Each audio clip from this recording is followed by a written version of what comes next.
England and Scotland. That snow could cause some problems, but even further south, the rain hitting frozen surfaces may make things very icy. So we do have warnings in place. Still cold across the northeast, but it is turning milder through Sunday.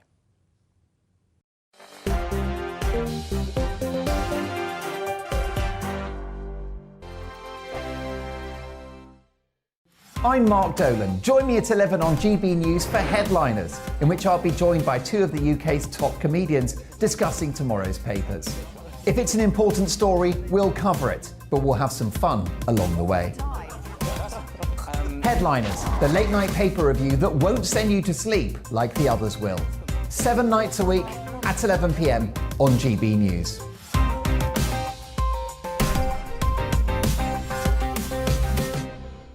Hello, I'm Michelle Dewberry and you can join me every weekday 6 till 7 on Jubes and Kerr. Me and my panel will get stuck right into the day's events, and I can tell you, in fact, I can warn you, expect some robust debates, some strong opinions and perspectives from both sides of the fence. It's about you at home as well. I love to read out all of your comments, or at least as many as I can. So join me, Michelle Dewberry, Monday to Friday, 6 till 7 on Jubes and Kerr.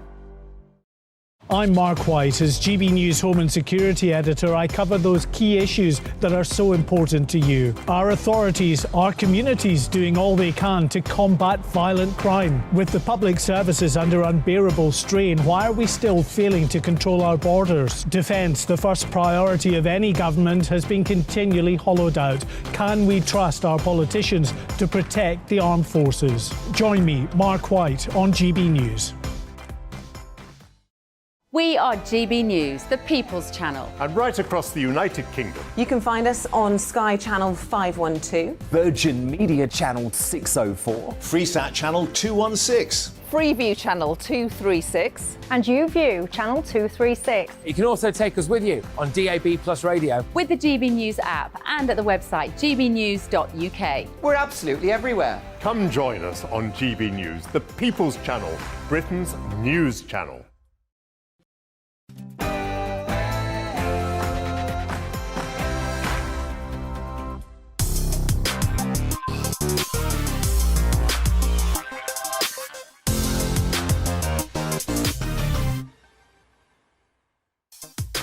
Happy Friday. It's Laurence Fox News time. The slog of the week is over and I'm here to cool your cockles with some heated debate and thoughtful reflection. Coming up on the show, with everyone on strike except me, I have opened the debate doors and we will be discussing if frontline workers should be allowed to strike. Then the LGBTQ++ exclamation mark question mark agenda is to be taught to children without their parents' consent. And finally, I'm dishing it out with Annabel Croft. First though, the news with Bethany Elsey.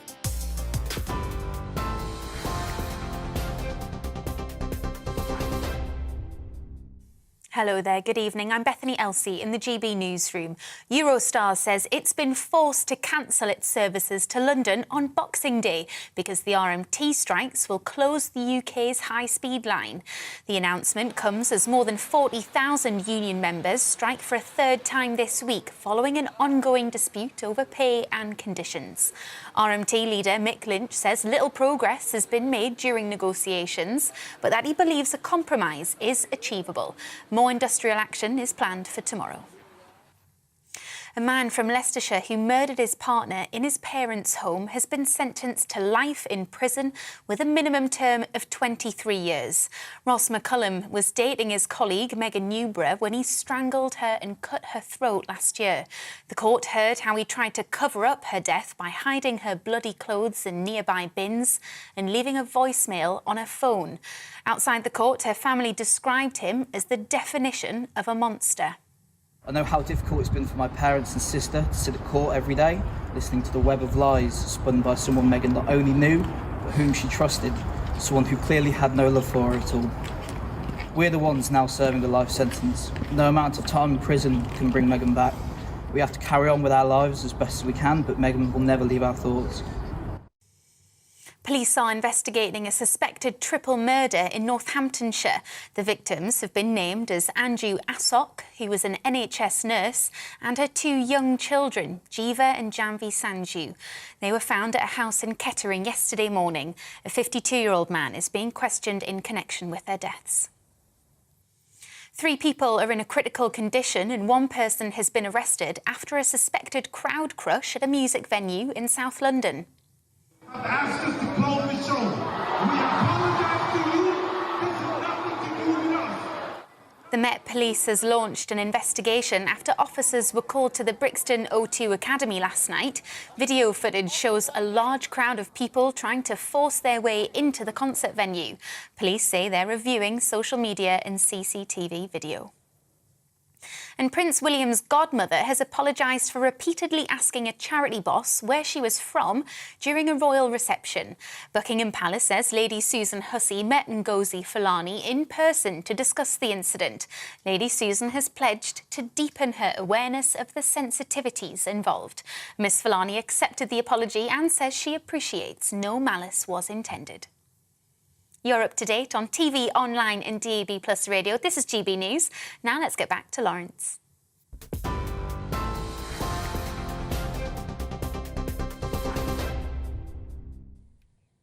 Hello! There's lots to talk about tonight, so let's get started with my thoughts on the latest instalment of the Harry and Meghan show.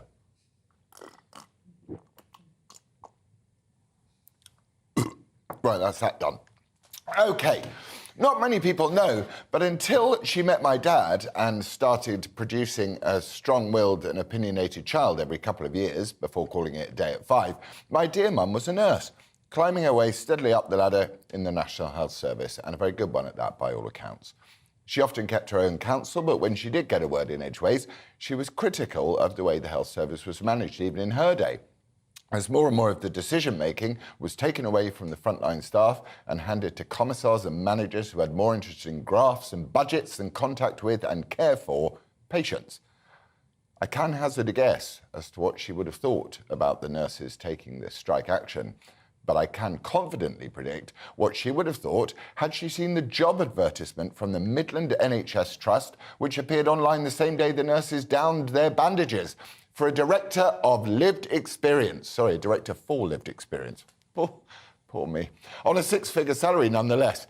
This modern trend of creating non-jobs like directing lived experience would have irritated someone to whom patients always came first. It makes my own blood boil, as it does so many around the country whose taxes prop up these ridiculous diversity placements, hired to daydream about something called lived experiences, whatever they are, and generally lays around getting in the way of people who have real jobs to do, at the cost of 40 million quid a year, or 1,200 nurses in old money, all in continued worship of the woke religion and its holy trinity of diversity, equity, and inclusion, or die, as I like to call it. A religion without redemption, repentance, or salvation, whose disciples are hell-bent on ruining our institutions in the name of progress and dismantling every single taboo they can before they shuffle off their mortal coil and hop off into the abyss. What is most troubling indeed, though, is the woke obsession with the hypersexualization and hyper-racialization of children. We've got the drag queen story hours, the family sex show, the how do I talk to my 5-year-old about race seminars, and the very sinister re-emergence of those talking openly about sexual attraction to children online. Minor attracted people, they call themselves these days, or paedophiles in old money. The destruction of childhood innocence is everywhere, and especially in our schools. In the local church primary school in Kent, Kevin and Nicola Watts found, as many are now finding, that their children are being indoctrinated by, and I quote, extreme teaching on gender identity without their consent in school. So-called teachers at these schools had shown young children a video about a book called It's Good to Be Yourself. And that now ever-present phrase, your gender identity may not match what people thought when you were born, rears its ugly head yet again. Biology be damned, the Watts' daughter was told. One must only follow the science, which follows the ideology. You may have been born female, with a vagina, but that is an illusion. You could be a boy. And if we tell you this often enough, then some kids, vulnerable, confused, body dysmorphic, autistic, may just take the bait and begin down that dark path towards irreversible mutilation. Some surgeon or other might just be willing to abandon the Hippocratic Oath for the tens of thousands of taxpayer pounds picked up for every one of these barbaric interventions.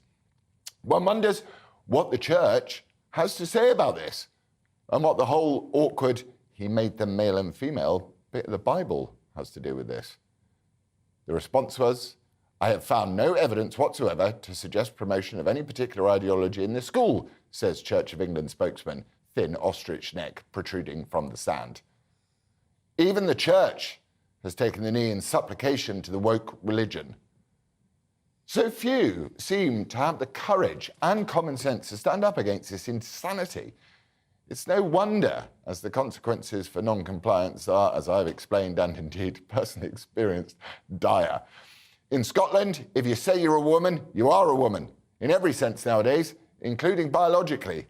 Do you remember biology? That terrible science of the natural world and the human body? Another legacy of the white supremacy which needs obliterating from culture, along with empirical facts, free debate and simple truth, none of which are required in postmodern world where up is down, black is white, Christmas is the winter closure period, and if you dare question our moral supremacism, it is the woke hell of cancellation for you, you racist bigot. So I would say, in 2023, we all need to stand up and start calling this out for what it is. It's just evil, for our children's sakes and for the sakes of women's safety particularly. There is no denying that a tiny fraction of the population feel trapped in the wrong body, and for some extreme measures are the only solution to try and find peace from the disruption of their mind. They have every right to undergo such treatments, but they do so in the knowledge that their chances of feeling fulfilled after surgery remain as sadly low as they did before. And we should have compassion and love for them in what must be an impossibly difficult situation. But we must also stop schools from promoting or teaching the anti-science of irreversible medical treatments for children and young people whose still developing brains are more rightly concerned with what Santa is bringing them this year. With all of that in mind, I'm going to first focus on the strikers and ask you, should frontline workers be allowed to strike? Email me at gbviews@gbnews.uk or tweet me at Laurence Fox.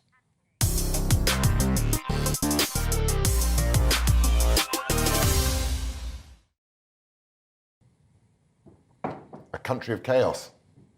Is there anyone who isn't striking? Except me, obviously. If you watched my show 2 weeks ago, you'll know that I share sympathy with the likes of the firefighters risking their lives for strangers while on the same starting salary as those scanning sausages in Aldi, repaid for their sacrifice with a mortgage they can't afford to pay. But where do we draw the line? And is it truly the right thing to do to strike when you work on the front line? I fear for our country. Already riddled with debt more crippling than rabies, it's about to grind to a halt. So joining us to debate this, former newspaper editor Paul Connew and Rebecca Jane, deputy leader of UKIP. Paul, strikes. Good idea, bad idea? Strikes are an essential, fundamental right of a democracy. Of course, there are, I think the police and the military aren't allowed to strike, and that's quite right. But nurses, yes. Why? Because they are entitled to withdraw their labour. I mean, people are split on this. I mean, I know nurses, among my own friends, you know, one of whom is strongly opposed to the idea of strike, and one is solidly behind the strike. But the idea of outlawing nurses striking, I find offensive. And I think that... What about the patients? Do they find it offensive that they're being denied treatment they pay for with their taxes? Well, the polls still suggest that public support is strong for the nurses.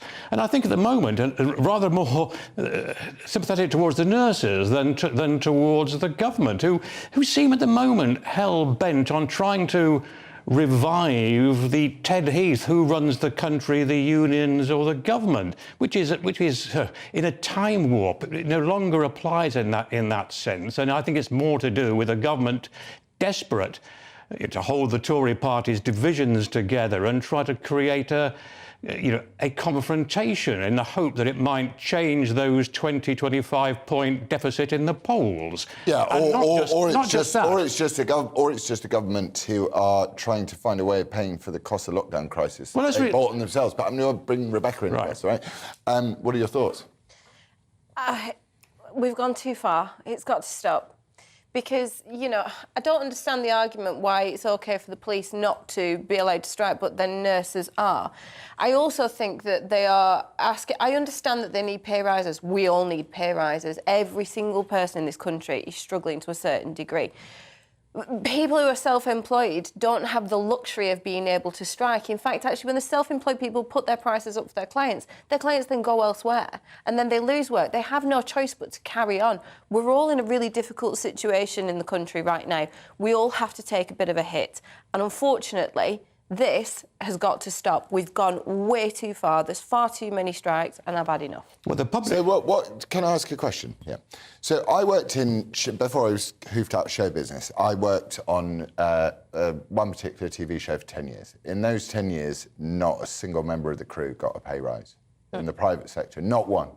So we're talking about the public sector are 1 in 5 of the employees in this country. Why should the public sector, in a time of absolute national financial crisis, have any right? And I'm not saying I agree. I'm just saying, why should they have any right to turn around and ask for a pay rise when everyone else is losing out? Well, the figures that came out this week show, that pay increases in the private sector are far outstripping the public sector, which has been held back for several years. And it's interesting that the nurses, during the period in which their salary levels have dropped by 20%, politicians' salaries have increased by 28%, not to mention the quite generous perks and expenses that politicians what do receive. You expect? But also... But the politicians are not being penalised. It's the public that are being penalised. In every which way that you look at all of these strikes, the public are suffering. Well, it's not the people that can actually do anything about it. They couldn't care less. Well, it's interesting that people keep citing Margaret Thatcher here, but as one or two of former members of her cabinet have pointed out, and some Tory MPs who are pressing the government now to give the nurses a better pay offer, one of the first things Margaret Thatcher did was to actually give quite a hefty hike to public sector pay when she first became Prime Minister. Why does everybody else not deserve it?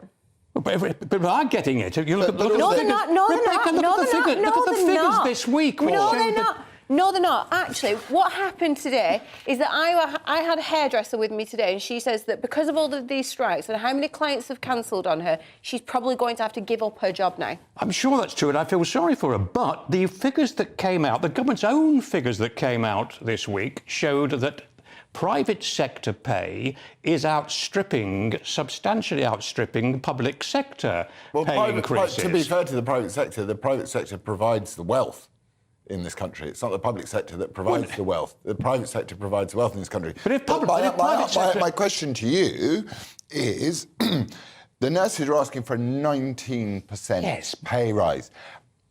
At what point can Rishi Sunak go and sit down opposite them? So I think Rishi Sunak's a beep for not going and sitting down opposite and talking to them. But if you're coming to me and saying, I want a 20% pay rise...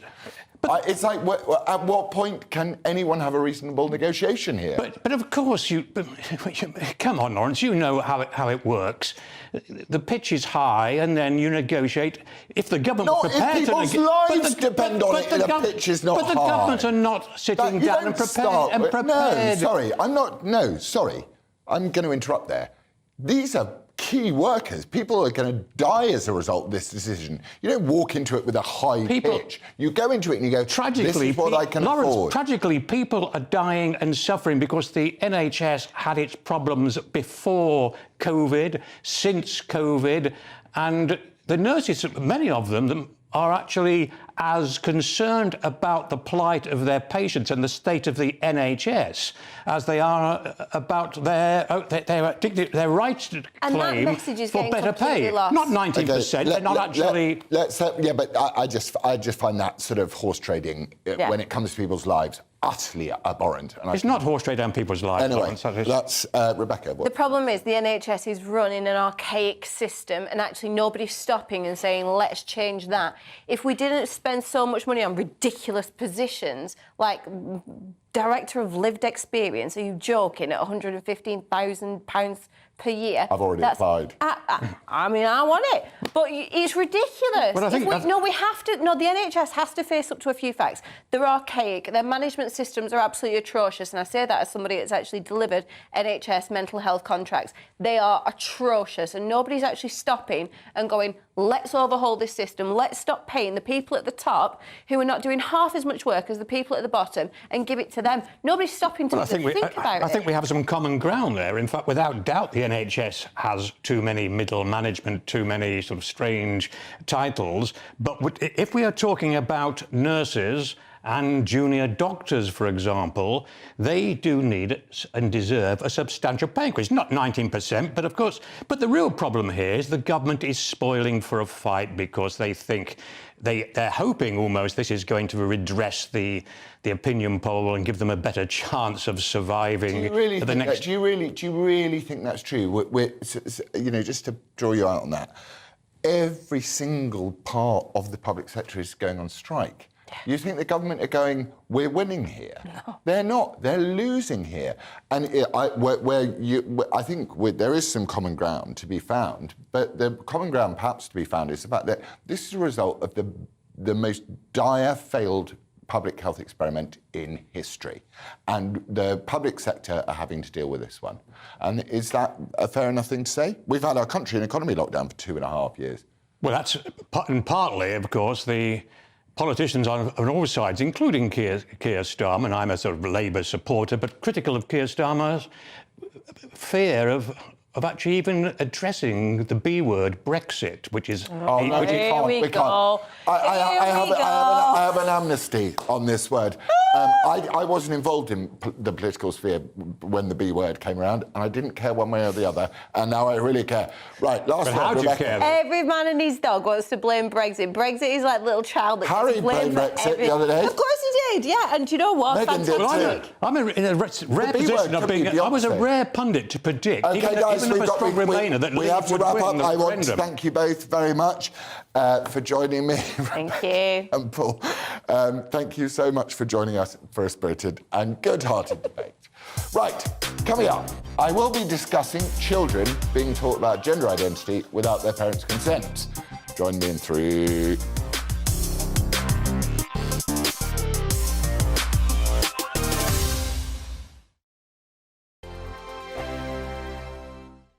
Monday to Thursday, 9 p.m. till 11 p.m. Join me, Dan Wootton. I'll bring you the sharpest takes and hottest debates. Do you not believe in prisons? I don't believe in prisons. I'm completely stunned. I guarantee you there'll be no spin, no bias, no censorship. I actually was personally quite offended by it. And no reason to go to bed. So I guess they've always been quite woke. That's Dan Wootton tonight on TV, radio and online. Monday to Thursday from 9 p.m. till 11 p.m. on GB News. The People's Channel, Britain's news channel. Every morning from 6 o'clock, we'll wake you up with GB News Breakfast with all the stories you didn't know from the night before. So whether it's serious news, entertainment, or your own views from all over our great nation, we're here to kick off your day with a smile. The national media should be reflecting and reporting what's happening here. You will notice the northwestern accents. Whether you're with us on TV, radio, or online, every morning, it's breakfast from 6 a.m. Hope you can join us. Join me every Sunday at 6 p.m. for Gloria Meets. In exclusive interviews, I'll be finding out who our politicians really are and what they really think. It's something that you would never want anyone to suffer. I didn't know what channels there were. I didn't think I'd be believed. I must have weighed about 7 stone and I'm 5'8". My instincts was to sort of cover this up. I mean, clearly that was a mistake. Join me every Sunday at 6 p.m. on GB News, the People's Channel, Britain's news channel. Hello there, it's Eamon Holmes here from Breakfast on GB News. We're not just on your television and your screens, you know. We're on DAB plus digital radio, so you can listen to your favourite shows on the move. If you've not yet listened to GB News Radio, it's very simple. We're on your radio player and TuneIn apps, on your smart speaker, phone or tablet, or online at gbnews.uk. Take us with you wherever you go. GB News Radio. You never have to miss a moment of the People's Channel. My name's Tom Harwood and join me 9:30 a.m. every weekday for The Briefing, your one-stop shop for everything you need to know about what's going on in politics today. I wonder if this is a deal that might need to be like the biscuits in this factory, twice baked. Is there not an opportunity here to win out against the extremes? Tom Harwood, GB News. What are you going to do about it? Things should have been done differently, and they certainly are being done differently. Don't miss it. The Briefing with me, Tom Harwood, 9:30 Monday to Friday on GB News. Hello, I'm Simon Evans. Join me on GB News for Headliners at 11 p.m, where I'll be joined by two of the country's top comedians as we take a look at tomorrow's newspapers tonight. If it's a big story, we'll be covering it, I guarantee, but we'll also have some fun along the way. That's GB News Headliners at 11 p.m. We won't put you to sleep, unlike some of the other paper review shows out there. So join us, 11 p.m, 7 nights a week.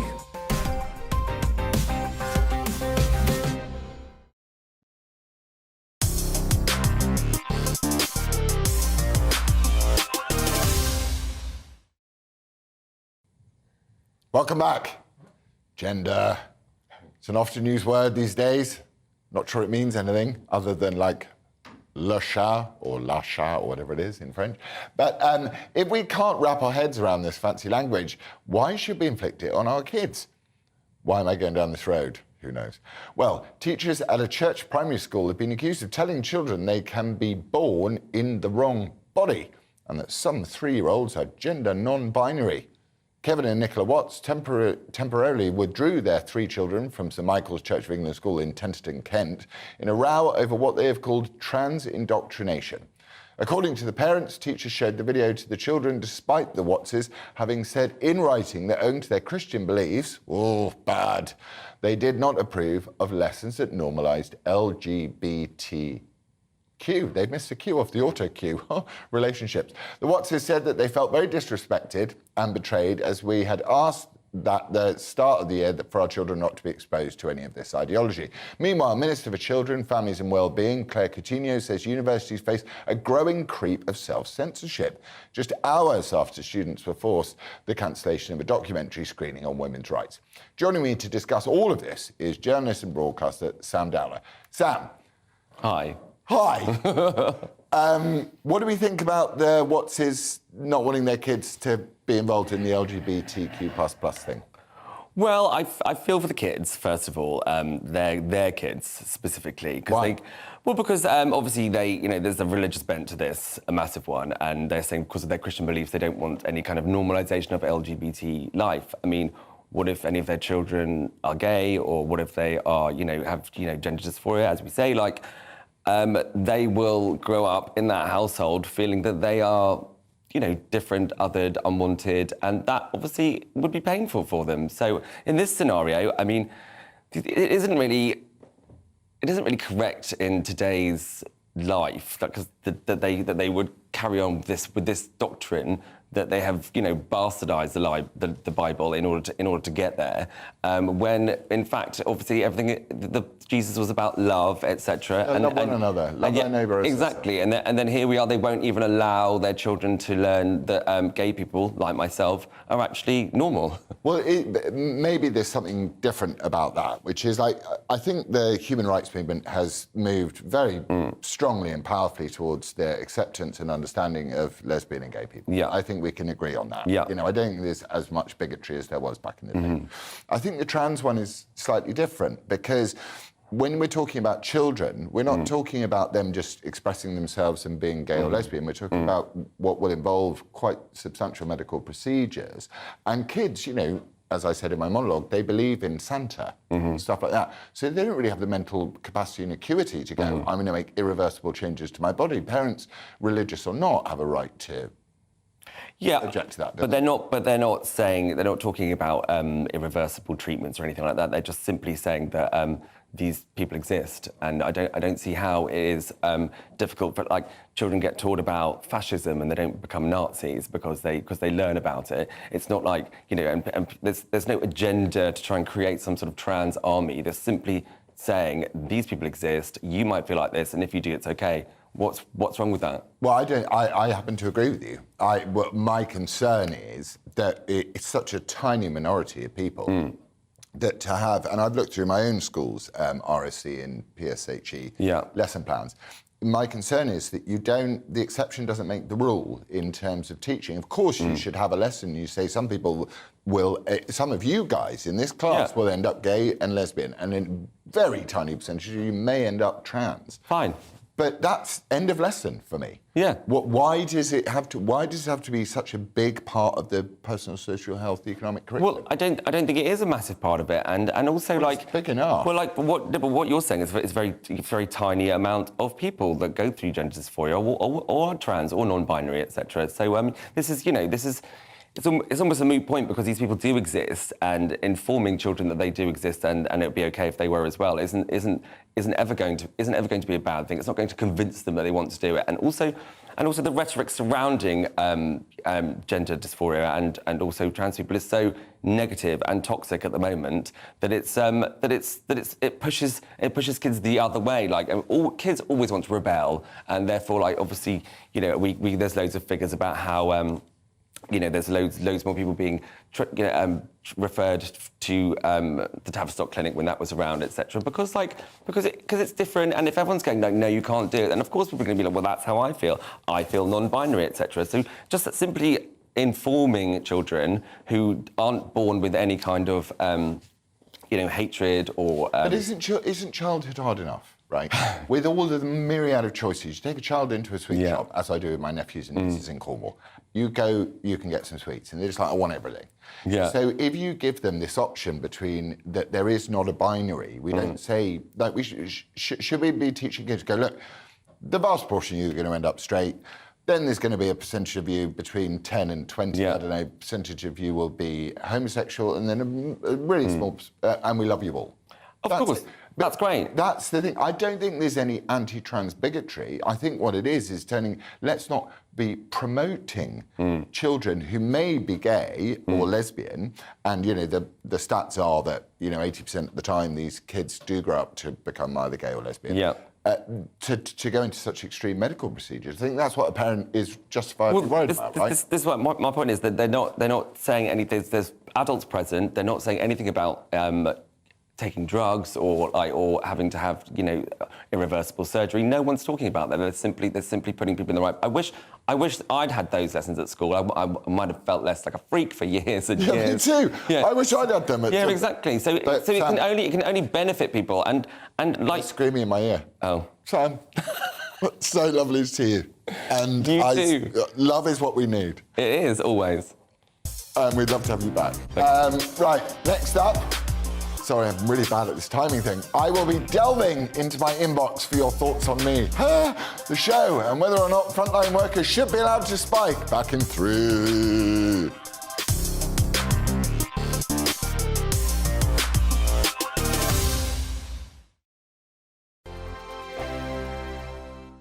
We are GB News, and we'd like to say thank you to each and every one of you for bringing us your conversations, for helping our great nation find its voice. We are here for you on radio, television, and online, across England, Scotland, Wales, and Northern Ireland. It's not the BBC, you know, you actually get your facts right. We are proud to be GB News, the People's Channel, Britain's news channel.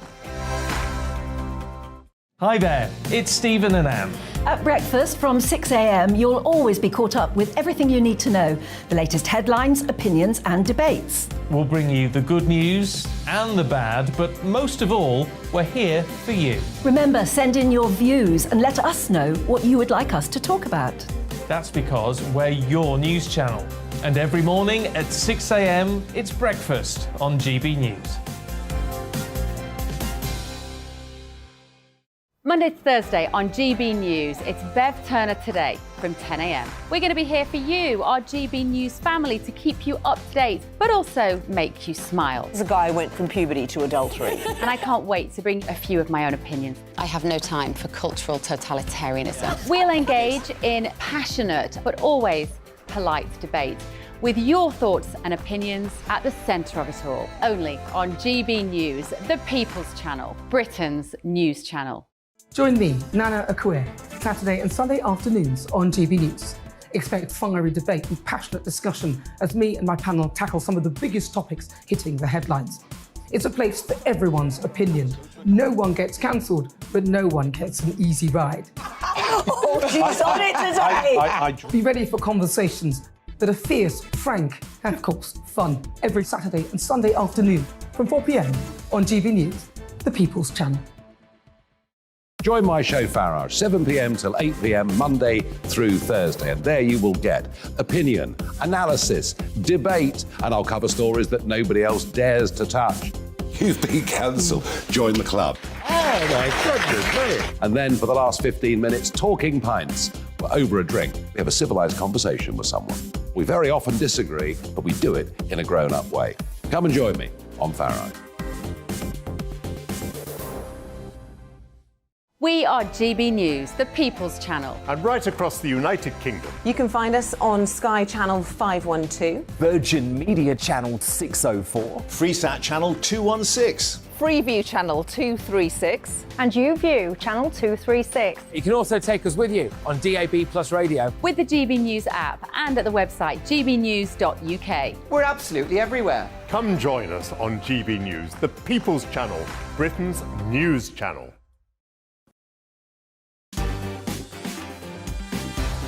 On Mark Dolan tonight from 8, my clips of the week. The good, the bad and the ugly moments from 7 days of GB News. With a plan to tackle illegal immigration, have the Tories turned a corner? We'll speak to Conservative MP Michael Fabricant. Are Meghan and Harry now unwelcome in Britain? We'll hear from both sides on that one. Plus, maverick entrepreneur and nightclub owner Wayne Lineker on the week's big stories. From 9, in the big question, should we ditch our pets to save the planet? In my big opinion, the rock group Slaves have changed their name for fear of offending people. The world's gone mad. And my Mark Meets guest is one of the best-known politicians in the country, former Conservative Party Home Secretary and leader of the Tories, Lord Michael Howard.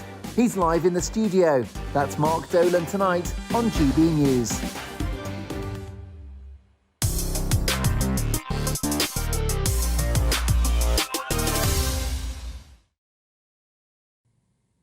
Welcome back. I hope you like my mug. Anyway, thanks for getting in touch with me here, and here are some of your thoughts. Cherry says, nurses aren't just striking for their pay packet, they're striking to benefit everyone in the long run. Everything needs to change. If the government will treat nurses like this, then they have no respect for anyone. Fair point. Serene says, yes, the pay isn't that great. James says, I have a family member who routinely boasts about her salary as a nurse. I'm old enough to remember when they were almost volunteers. Yeah, I'm not sure nurses should be volunteers, James. Anyway, earlier this week, I lunched with tennis star, who was on a poster on my wall when I was young, along with Gabriella Sabatini, Annabel Croft, and we dished up her thoughts on complementary therapy, having a reset and positive thinking. Don't miss it. We'll be back soon.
Monday to Thursday nights on GB News. At 6, it's Dubes & Co. 7 o'clock, Farage. At 8, join Mark Stein. And at 9, Dan Wootton Tonight, followed by Headliners. On TV, radio and online. This is GB News.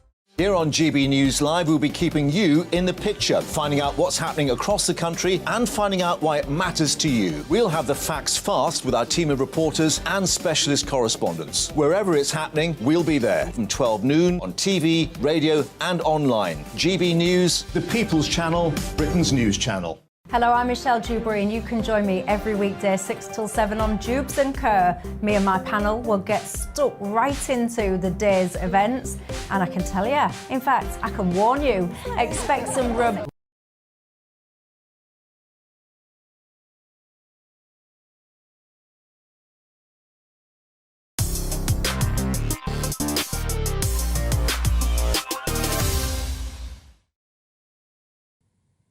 Welcome back.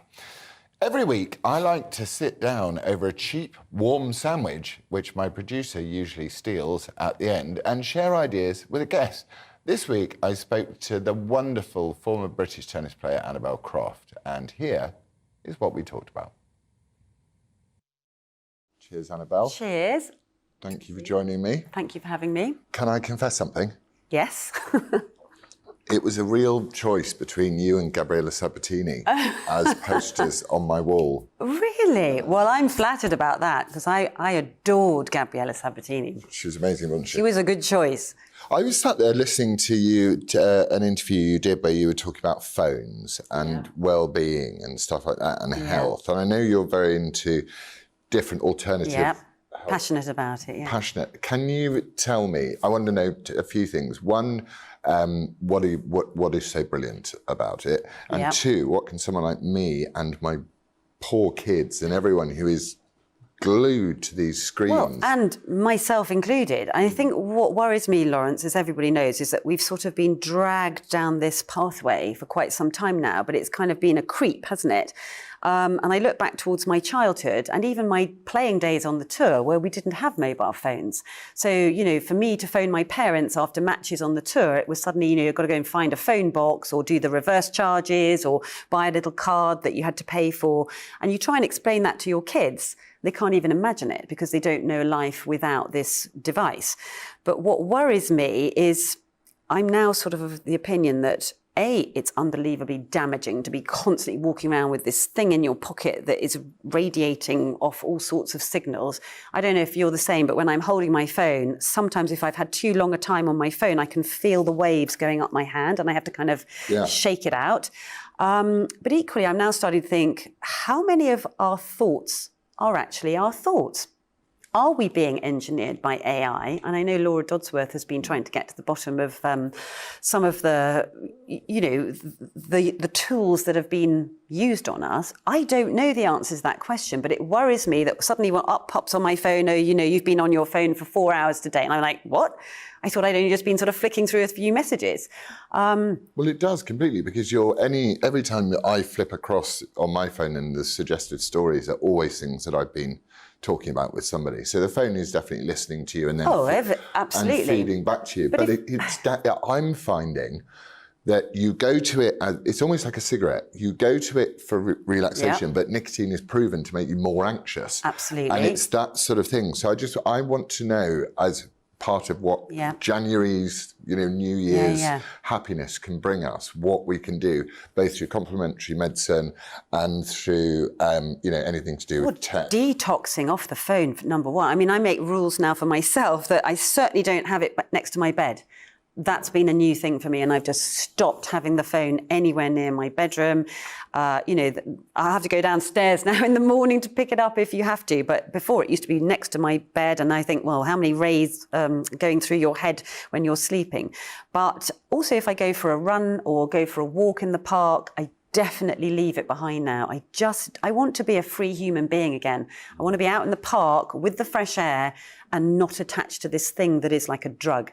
And also, if I go and buy a dress or something, far too many of those, but if I go to buy something, I do wonder these days, did I buy it because I wanted it and because I suddenly saw this thing and I wanted it? Or has something been sent to me that has subliminally messaged me and then got me to buy that? I'm pretty sure it's number two. Yeah, it will be the latter. Yeah. That it's the data that's worth billions of pounds. Exactly. And that's very worrying, isn't it, for the future and where we're heading? So, and I do worry for the kids because once again, you know, I think back to my childhood, it was more free. And this way that the children are being engineered, and all of us, we're so dependent on our phones. And because all of us, we're on these WhatsApp groups, we've met such amazing people on these groups, it's hard to give that up, isn't it? Because for me to contact people in a forum and sort of start chatting and sharing ideas and debating in a forum, you'd have to keep going out to some hall, wouldn't you, if you wanted to do that? So it's a much easier way of communicating. How do we replace that? It's going to be very difficult if we just say, I'm just giving up my phone altogether. But it's a dilemma in my head. There should be no phone times. You were telling me about, because I feel completely drained now by the end of this year. I'm just like...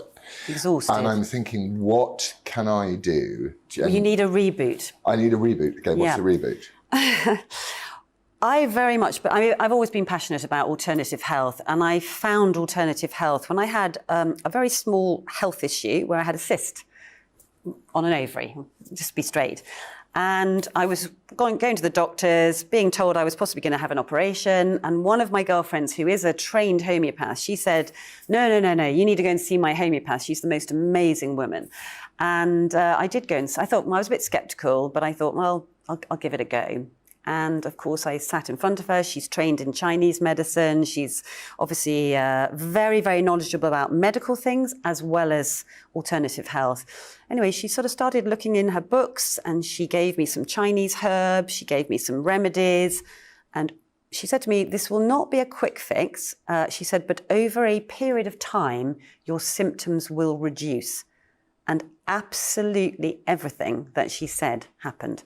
And all of the pain, and I'm talking about near fainting regularly, can imagine, just completely stopped over a period of time.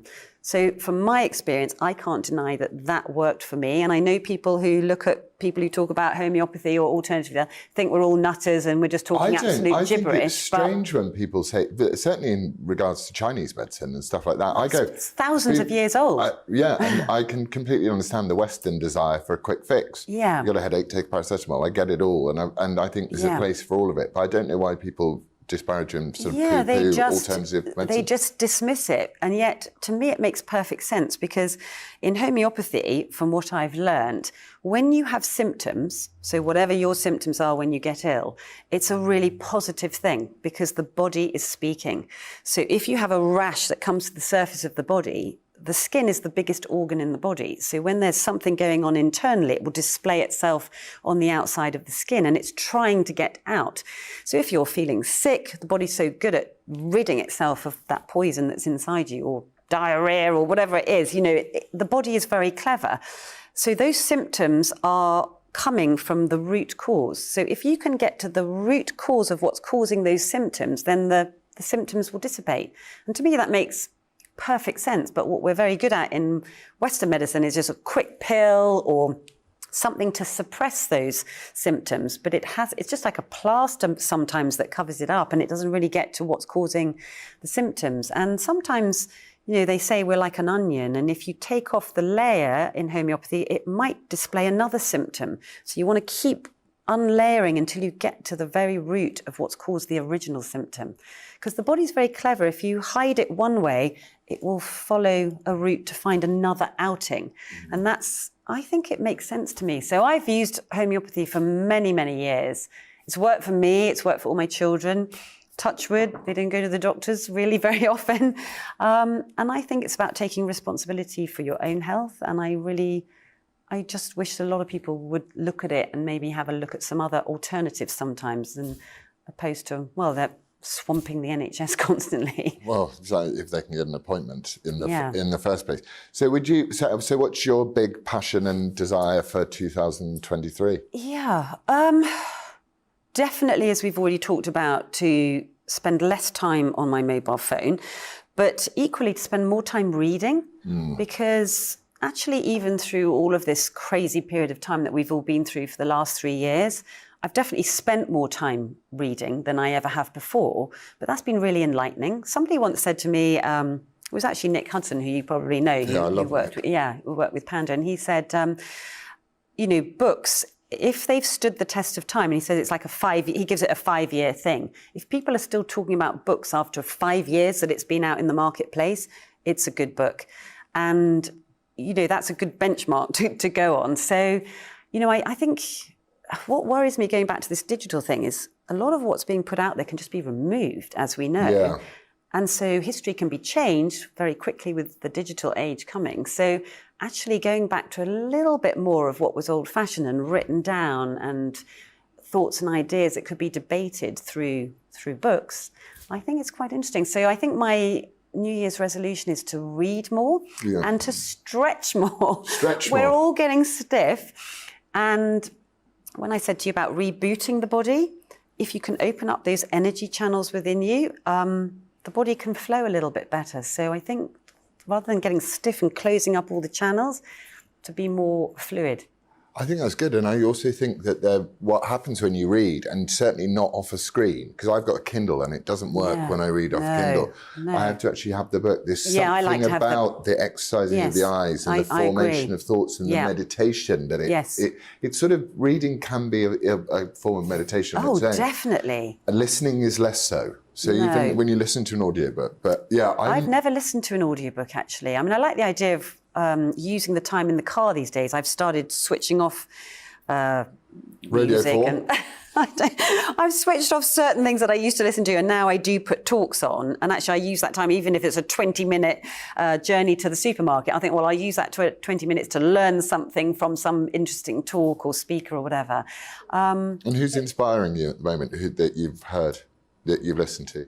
Oh, all sorts. I listen to lots of different scientists. I listen to podcasts. I mean, I can dip into different things altogether. But I would say the most interesting for me at the moment are the scientists. On all issues at the moment, or not on the dreaded C word?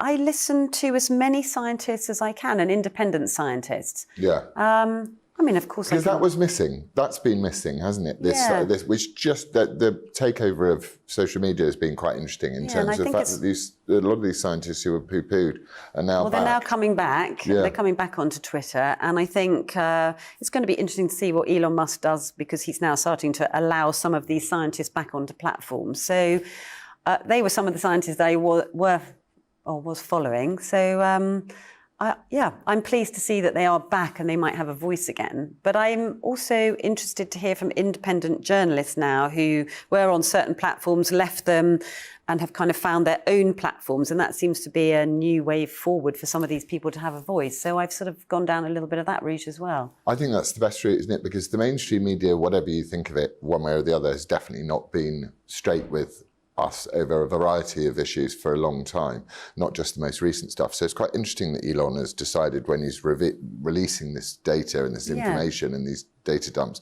that he's releasing them to independent journalists like Barry Weiss and Matt Taibbi and Paul Schellenberg. It is. It's been fascinating to watch it sort of unfolding in front of our eyes. And then I see somebody put up a tweet that sort of says, well, hang on a minute, this guy owns Starlink, he's trying to put chips in our brain, and then he's trying to do 5G cars and what have you. Where are we at with him? But I did watch that good documentary on him, and it was fascinating. I don't know if you've seen it. It's a 3-part documentary on him. I've not seen it.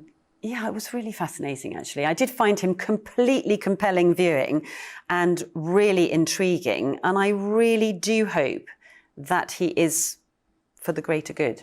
I mean, I really hope so. So hard to know, though. None of us know, but I do hope so. And he's certainly an improvement on what came before. Yeah, and I think it's a toxic environment. You've said it yourself. You know that, because my mum, who was a midwife and a nurse and a ward sister and all these things. She used to say that when she worked in the NHS, it was very holistic. They always used to look at someone's mental well-being as well as their physical well-being when they were doing. I'm sure they still do in the NHS, but she said it was crucial to them.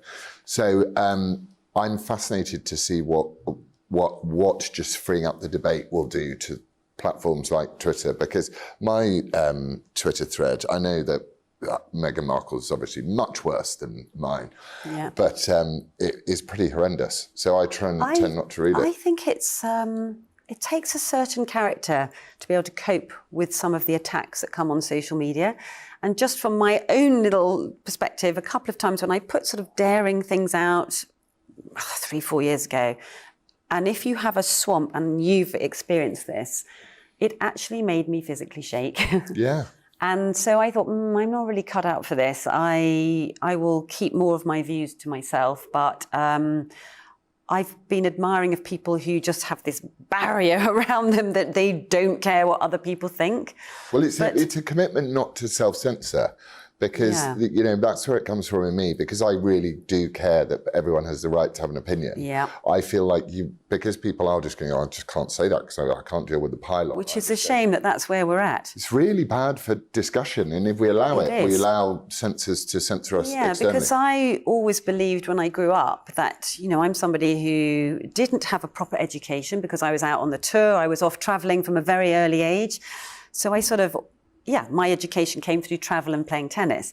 But, you want to listen to different people's opinions to be able to form your own opinion. Yeah. And so that is the most important thing in life, I think, that you sit around even a dinner table with your family and you can debate across the table, or you listen to other people's ideas, and then, as I said, you form your own opinion. But I think there's been a lot of that lacking. Without that, it's impossible to form an opinion. It is. If you think you're basically, you refer to it as narcissism, which it is essentially, if you don't listen to anybody else and you do live in the centre of your own universe, you are by very nature a narcissist. Yeah. So it's crucial that we reopen. I think Elon's actually it's a philanthropic gesture. I'm sure he'll try and make money out of it, and I see a lot more ads on social media, but I think he has gone, the free speech problem is the biggest one that we face in the West, because otherwise we can't debate things like, I don't know, we didn't even get on to trans women in sport and stuff like this, but you can't even have a dissenting view. And there was a video last night of a biological man shutting down a screening of a film, I think, in Edinburgh. We're not allowed this broad and rounded debate, and we've got to have it. No, we do have to have it, and it's especially healthy. Next year. Yeah, absolutely. And for young people to be able to critically think outside the box and to be able to form their own ideas and opinions. And we need to be respectful of other people's ideas instead of this terrible situation where, through social media or people just ranting and shouting. And it does feel, Laurence, that there's a lot of anger in the world. I mean, there's so much anger and negativity. And that in itself creates very bad vibes everywhere. And you just want people to be, ultimately, we all want people to be happy, be contented human beings, and positive, and be respectful. And that should be the way forward, not all this anger, and because that's not good for anybody's health to have this much anger in the world. And it sort of feels like we're in the eye of a storm at the moment. That's how it feels. We're in a kind of a tornado. But we're going to get out of it in 2023. I hope so. Annabel, thank you so much for talking to me. Lovely to chat. You too.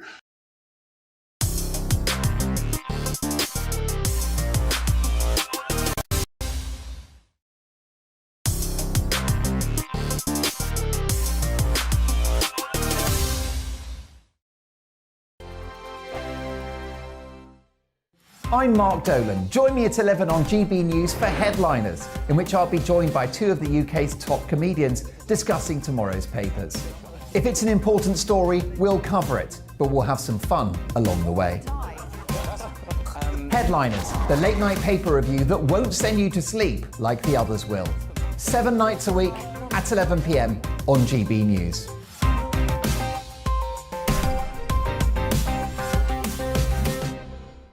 Monday to Thursday nights on GB News. At 6, it's Dubes & Co.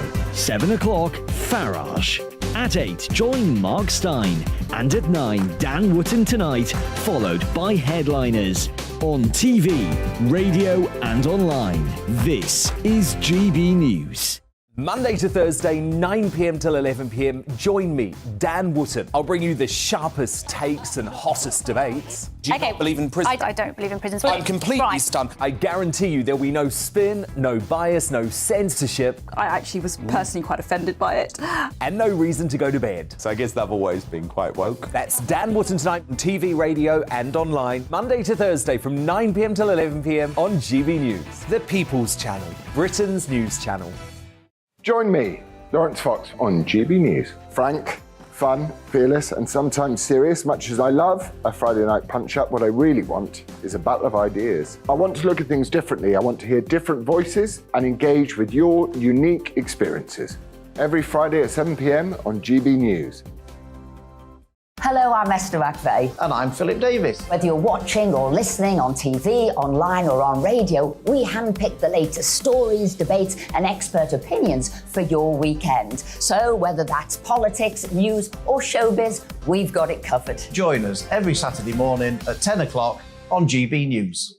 Join me every Sunday at 6 p.m. for Gloria Meets. In exclusive interviews, I'll be finding out who our politicians really are and what they really think. It's something that you would never want anyone to suffer. I didn't know what channels there were. B, I didn't think I'd be believed. I must have weighed about 7 stone and I'm 5'8". My instincts was to sort of cover this up. I mean, clearly that was a mistake. Join me every Sunday at 6 p.m. on GB News, the People's Channel, Britain's news channel. Hello there, it's Eamon Holmes here from Breakfast on GB News. We're not just on your television and your screens, you know. We're on DAB plus digital radio, so you can listen to your favourite shows on the move. If you've not yet listened to GB News Radio, it's very simple. We're on your radio player and TuneIn apps, on your smart speaker, phone or tablet, or online at gbnews.uk. Take us with you wherever you go. GB News Radio. You never have to miss a moment of the People's Channel.